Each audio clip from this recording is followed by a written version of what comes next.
পদ্মের উপর বসে আছেন দেবী। ডান পা নিচে নামানো, বা পা বাজ করে ডান পায়ের হাঁটুর বাজে ঢুকা। দেবীর 4 হাত, দেবীর নিচের হাতে বীণা ধরে আছেন, ডান হাতে অভয় মুদ্রা, উপরের ডান হাতে খড়গ আর বা হাতে নরকরটি।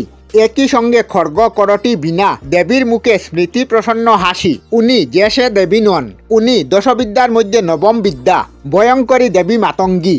দেবী মাতঙ্গীকে বলা হয় দেবী সরস্বতী তান্ত্রিক রূপ। নিগুড় অতি প্রাকৃতিক শক্তি লাভের জন্য তান্ত্রিকরা এর সাধনা করেন। শত্রু নাশ, বশীকরণ ও গুড়বিদ্যা আহরণ করার জন্য এই পূজাই প্রশস্ত। দেবী প্রসন্ন হলে মহাবিদ্যা দান করেন, সাধকের ব্রহ্মজ্ঞান লাভ হয়। কিন্তু এর পূজা পদ্ধতি অতি কঠোর। সিদ্ধ সাধক ছাড়া এর পূজা সম্ভব নয়। দেবী মাতঙ্গীর পূজার একটি বিশেষ বিধি আছে, যা অন্যান্য দেবদেবী থেকে আলাদা। ইনি যা কিছু অদিষ্ট, অপবিত্র, নোংরা ফেলে দেওয়া হয় তার অধিষ্ঠাত্রী দেবী। ফেলে দেওয়া উচ্ছিষ্ট তার খাদ্য।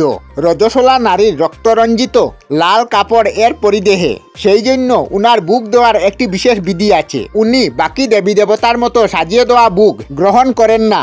উনি শুধু উচ্ছিষ্ট আহার গ্রহণ করেন, অন্যতা দেবী বুক নেন না। এবং ক্ষুধার্ত দেবীর ক্রোধ কালান্তক হয়ে নেমে আসে যজমানের উপরে। পূজারীও তার কূপ এড়াতে পারেন না।